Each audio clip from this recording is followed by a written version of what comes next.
എനിക്ക് നിന്ന് പോകാനുള്ള ഒരു ഫിനാൻഷ്യൽ അപ്പോഴും ഇല്ല. റെന്റ് കൊടുക്കണം, ഫുഡ് കഴിക്കണം, കാര്യങ്ങളൊക്കെ ചെയ്യണം. അത് വീട്ടിൽ നമുക്ക് അറിയിക്കാനും പറ്റില്ല. അതെ അതെ, യെസ്. അതാണ് ഏറ്റവും വലിയ കാര്യം. ഇവരോട് പറയാൻ പറ്റില്ല. ഇവർ പറഞ്ഞു കഴിഞ്ഞാൽ അപ്പം പറയും, അച്ഛൻ പറയും നേരം കയറിക്കോ, തിരിച്ചു വീട്ടിലോട്ട് കയറിക്കോ. കാരണം പുള്ളി എന്ന് പറഞ്ഞാൽ ആ ഒരു ഞങ്ങളൊരു നായരാണ് ആക്ച്വലി. അപ്പൊ പുള്ളിയുടെ തറവാടിത്തം സംഭവങ്ങളൊക്കെ ഉണ്ട്.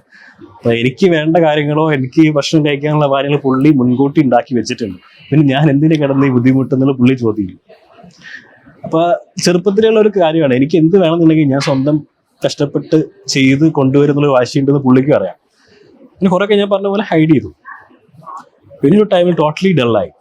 ഒരു വർക്ക് കിട്ടുന്നില്ല, പിന്നെ ഭക്ഷണം കഴിക്കാൻ പോലും ബുദ്ധിമുട്ടുള്ള ടൈം എനിക്കുണ്ടായിരുന്നു. പച്ചവെള്ളം കുടിച്ച് ഞാൻ ജീവിച്ചിട്ടുണ്ടാവും കൊച്ചിയിൽ. അപ്പോൾ ഞാനത് ഏഷ്യാനെറ്റിന്റെ അവാർഡ് സമയത്ത് ഞാനത് പറഞ്ഞിട്ടുണ്ട്.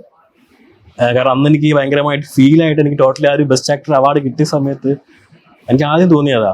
കാരണം ഞാൻ ഇത്രയും ബുദ്ധിമുട്ടിൽ നിന്ന് ഞാൻ ആഗ്രഹിച്ചതിൽ ചേട്ടൻ പറഞ്ഞ നീ തിരിച്ചു പോവാണെന്ന് ചോദിച്ച ആ ഒരു ഫയറും ഇതെല്ലാം എൻ്റെ മനസ്സിലുണ്ടായിരുന്നു. അപ്പോൾ അതിൽ കഷ്ടപ്പെട്ടാലും വേണ്ടില്ല, ആഗ്രഹിച്ച് നേടിയിട്ട് ഇനി ഒരു മടക്കയാത്ര വീട്ടിലോട്ടുള്ളൂ ഞാൻ ഉറപ്പിച്ചതായിരുന്നു.